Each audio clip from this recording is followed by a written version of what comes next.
Assalamualaikum warahmatullahi wabarakatuh.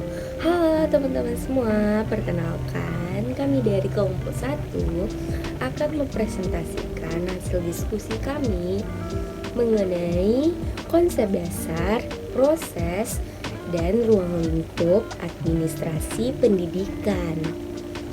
Pertama sekali, izinkan kami memperkenalkan diri. Perkenalkan, saya Khaira Anissa dan partner saya, Sadiah Ramadhani, akan menjelaskan mengenai materi yang akan kita bahas pada kali ini ya.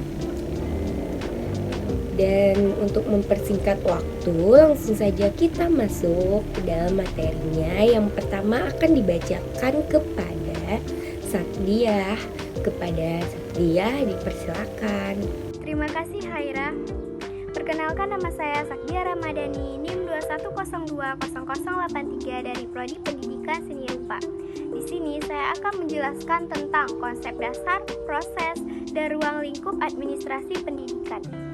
Yang pertama adalah konsep dasar administrasi pendidikan.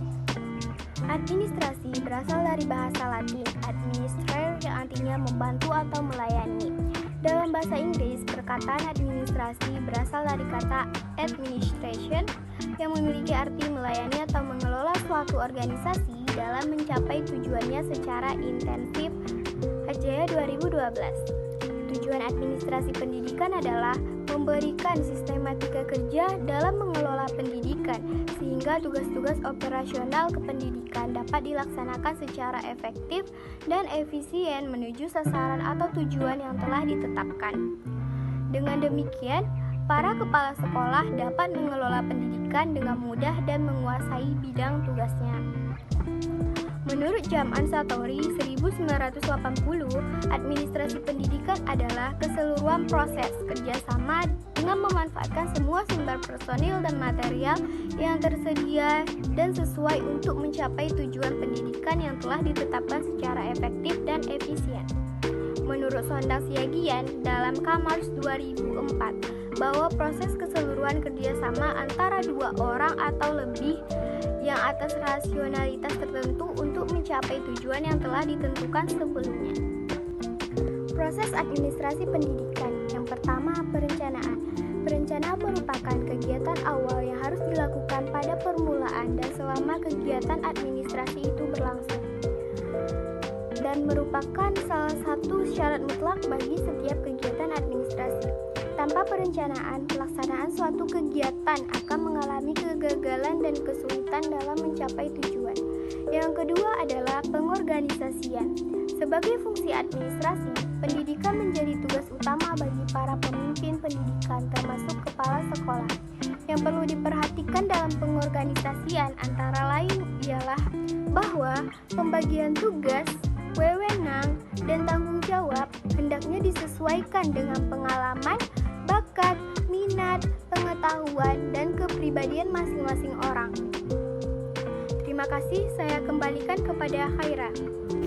Oke, dan barusan saya sudah membahas tentang konsep dasar dan proses administrasi pendidikan nih. Terima kasih ya Sakdia. Selanjutnya akan saya bacakan sendiri kelanjutan dari proses administrasi pendidikan. Oke, selanjutnya kita bakalan membahas tentang pengkoordinasian. Maksudnya apa sih gitu? Pengkoordinasian merupakan sebuah kerjasama kelompok yang sangat erat yang saling bertaut untuk memajukan atau membentuk suatu kelompok yang bersaing secara sehat dan serta membentuk kerjasama tim yang bisa mewujudkan tujuan. Selanjutnya yaitu pengkomunikasian. Nah, dari katanya pengkomunikasian berarti itu komunikasi kan. Jadi komunikasi merupakan adalah berbicara antara anggota kelompok agar dapatnya terwujud tujuan, agar tidak melenceng dari pembahasan tersebut. Selanjutnya ada pengarahan. Pengarahan itu berarti terarah dong, sesuai dengan jalur yang telah ditentukan.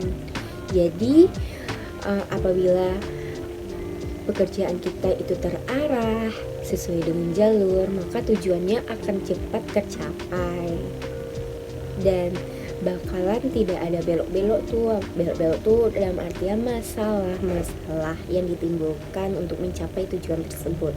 Selanjutnya yaitu pengawasan. Pengawasan itu berarti ada seorang ataupun organisasi yang memantau cara kita bekerja dalam suatu dalam mencapai sesuatu tersebut. Kita diawasi dan diberikan motivasi oleh orang-orang yang berpedoman. Oke teman-teman, sekian mungkin proses dari administrasi pendidikan. Selanjutnya kita bakal membahas tentang ruang lingkup administrasi pendidikan. Yang pertama yaitu bidang tata usaha sekolah yang meliputi organisasi dan struktur pengawasan tata usaha, anggaran belanja keuangan sekolah, masalah kepegawaian dan personil sekolah, keuangan dan pembukuan, koresponden atau surat menyurat, dan masalah pengangkatan, pemindahan, penempatan, serta lain-lainnya. Selanjutnya yaitu bidang personil murid yang meliputi organisasi murid, masalah kesehatan murid, masalah kesejahteraan, dan bimbingan. Selanjutnya bidang personil guru. Yang pertama pengangkatan dan penempatan tenaga. Yang kedua organisasi personil guru, masalah kepegawaian, masalah klinik dan evaluasi, sedang refreshing dan upgrading guru-guru. Dan yang keempat atau yang terakhir bidang pengawasan atau supervisi. Yang pertama upaya peningkatan semangat guru, upaya pengembangan kerjasama guru, upaya pembuatan atau pedoman cara menilai, upaya dan meningkatkan mutu pengalaman guru. Mungkin sekian yang dapat kami sampaikan, kurang atau lebihnya mohon dimaafkan, dan apabila ada pemahaman yang kurang teman-teman tangkap nih, mungkin bisa tanya kepada kami ataupun searching di media sumber lainnya. Sekian dari kelompok 1. Saya dan Sadia pamit undur diri. Assalamualaikum warahmatullahi wabarakatuh.